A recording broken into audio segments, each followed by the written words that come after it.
Olá, tudo bem? Esses dias eu fiz um vídeo falando sobre a comunicação com os espíritos. E, pelo menos comigo, não foi algo tranquilo. Não foi algo assim que aconteceu e simplesmente eu comecei a falar.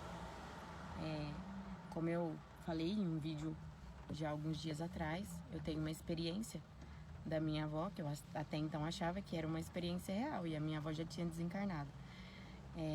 Então, assim, provavelmente eu devo ter tido várias experiências como essa, mas pra mim era comum, então passava despercebido. É igual uma pessoa que ela nasce com deficiência visual, pra ela enxerga igual todo mundo, até ela ir se consultar e descobrir que não, ela tem uma deficiência. E eu tive uma experiência que foi muito traumática pra mim. Eu acho que eu tinha uns 14 ou 15 anos, que foi a primeira vez que eu me recordo de ter realmente visto um espírito. Eu estudava no colégio, no período da noite, e era a hora do recreio, só tava eu na sala, e eu sentava na fila da parede, que era próximo da porta. E eu tava sentada encostada na parede e com as pernas viradas pro corredor. E eu sentia assim como se alguma coisa me chamasse pra olhar pra onde estavam as janelas, né? E eu olhei e tinha uma moça em pé. Ela tava com uma roupa branca e um cabelo comprido, solto. Eu não me recordo assim da expressão, se ela tinha alguma expressão. Ela não disse nada. Eu simplesmente olhei, baixei a cabeça e continuei fazendo o trabalho que eu tava fazendo. E aí eu senti um frio na espinha, porque eu percebi que aquela moça não era pra ela estar ali. E aí eu olhei novamente. E quando eu olhei novamente, ela já não estava lá mais. E eu era uma pessoa muito medrosa, eu tinha muito medo do escuro, medo de ficar sozinha. E por incrível que pareça, nesse dia eu fui embora e não senti medo. Eu esqueci do que aconteceu. E tudo bem, passou. Quando passaram alguns dias, eu tava na minha casa. E nesse dia minha mãe, ela não tinha ido trabalhar, então eu acredito que seja num sábado. E ela tava lavando roupa. E eu levantei e fui no banheiro. A hora que eu saí do banheiro, eu vi a mesma moça no meio da sala. E eu fiquei imóvel olhando pra ela, como se hipnotizada. E aí, passou um tempo, ela desapareceu e eu saí lá fora. E aí eu tava com um olhar de espanto. E aí minha mãe disse assim: por que você tá com essa cara? Eu falei assim: porque tinha uma moça lá na sala. E essa moça tava na escola.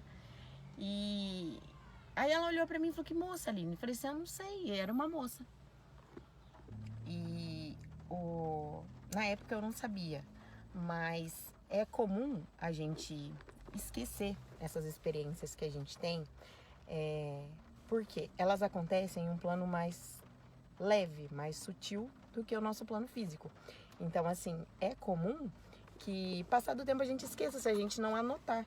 Então, tem muitos médiums que anotam todas as comunicações, igual o Chico fazia as cartas, apesar de que o Chico era psicografado.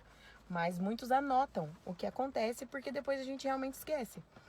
E passou uns dias e eu não falei mais sobre aquilo, não comentei nem nada. E eu ajudava a minha tia na casa dela. E ela tinha um barzinho na frente da casa. Então eu tava lá ajudando ela e chegou um rapaz para descarregar uma mercadoria, ele vinha toda semana. E aí ele ficou me olhando e falou assim: você parece alguém que eu conheço.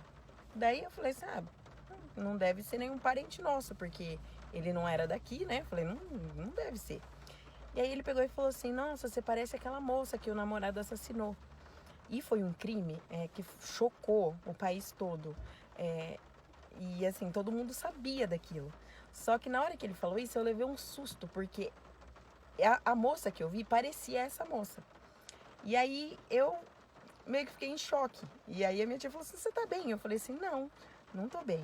Aí ela falou assim: senta, toma uma água. Me deu uma água, eu bebi água e fiquei lá. E depois que ele saiu, ela perguntou o que aconteceu. Aí eu falei: tia, eu acho que eu vi essa moça. Aí ela falou assim: mas o que ela queria? Eu falei assim: ela não falou nada, eu só vi ela. Eu vi ela 2 vezes, eu vi ela na escola e eu vi ela lá em casa. Aí a minha tia falou pra mim assim: você tem medo? Eu falei: eu morro de medo, eu não quero saber disso não. Inclusive, a minha tia morava pra eu ir na casa dela, eu tinha que passar na frente do cemitério. Então eu ia sempre embora mais cedo, porque eu morria de medo de passar lá a hora que já tava escurecendo e eu ter que passar na porta do cemitério. Então eu tinha muito medo. E aí ela falou assim, então vamos fazer uma oração e a gente vai pedir pra Deus pra você parar de ver isso. E foi o que a gente fez. E assim, durante muito tempo, eu acho que eu voltei a ter essas experiências em 2024. Então, assim, essa foi uma das experiências mais bizarras que eu tive. E que eu fiquei com medo, porque eu não sabia, eu não tinha conhecimento do que era. E agora, mais recente, com 24 anos, quando eu comecei a ter essas experiências, eu já tinha onde procurar, a gente já tinha internet, então eu buscava, fiz leitura de muitos livros para poder entender o que se passava comigo, então eu deixei de ter medo. Mas no começo foi bem complicado. Então, assim, eu resolvi gravar esses vídeos porque eu acredito que da mesma forma que eu, muitas pessoas sofrem com isso e não tem com quem falar. Porque se você chegar e dizer pra alguém, olha, eu vi um espírito, eu conversei com um espírito, as pessoas vão dizer que você é maluco. Ou então vão ficar com medo de você, né? Então, eu vou compartilhando aqui. E se você gostou desse vídeo, gostou desses assuntos, já segue aí pra não perder nenhum.